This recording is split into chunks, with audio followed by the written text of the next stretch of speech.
I mean, the oil majors have stuck with it for a long time. If you think of it, through an incredible price crash in oil. Yes. And so in a sense, it would be odd if they were now suddenly to kind of cave in.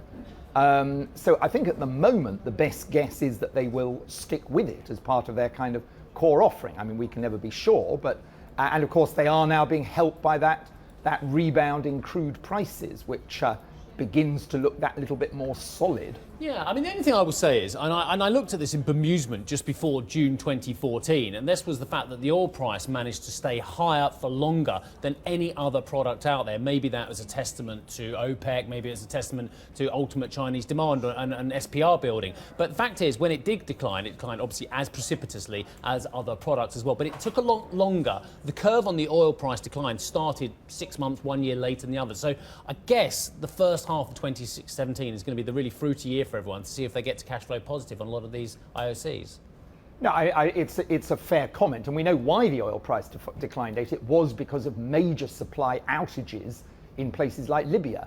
And actually what's interesting enough now, and this report we just had from the Goldman Sachs research kind of underlines that, is it's exactly the same problem again in slightly different countries that's pushing the oil price back up. Yeah, but I have a problem with this Goldman Sachs, and I wish Jeff Curry was here for me to argue with him about it, because I really liked talking to him about the major problem that he says is in the oil industry, and that is the vast amount of money chasing production. He said it's not necessarily that it's the IOCs or the NOCs, it's the fact that there's so much money sloshing around trying to find a home in the oil industry, and large amounts of that money is still there. I'm guessing Jeff would turn around to me now and say the money has abated because of the oil price decline finally, and they're reaching some form of equilibrium, but I guess that's part of the argument. The interesting question for me is, and it comes back to the point that you're making here, Giles, is are we there yet, ultimately? And I think you just have to ask yourself not only about oil, but across the complex, because, I mean, you haven't really made any money in Shell for 5 years or so here. And in fact, if you look at the chart,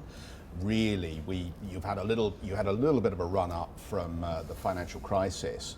But it's been a 5-year lose story, effectively. And a lot of this is very similar across the commodities space. So, you know, we're all looking for that big turn. Well, I think you've got to contrast the oil majors, where it's about not really making much money or losing a little bit, versus, say, the miners, where you've had these phenomenal losses in many cases.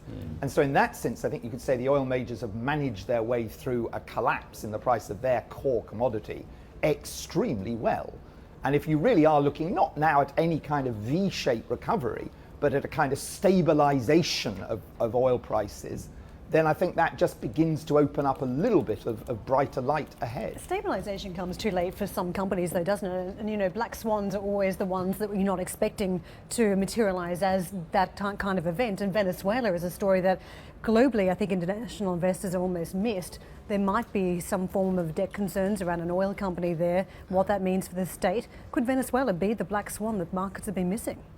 I'm not sure I would class Venezuela as a black swan, because I think, you know, the debt has been trading at massive discount now. Investors are keenly aware of the risk of default there. So you're saying big money's not in the country? I think it's understood already. Yeah.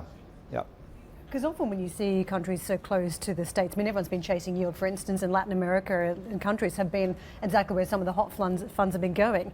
Are you saying that people have trimmed their exposures to the extent that any blow up in an oil firm there is no big deal? You can never say never, but I would say it would be, to my judgment, it would be unlikely to be a kind of systemic event.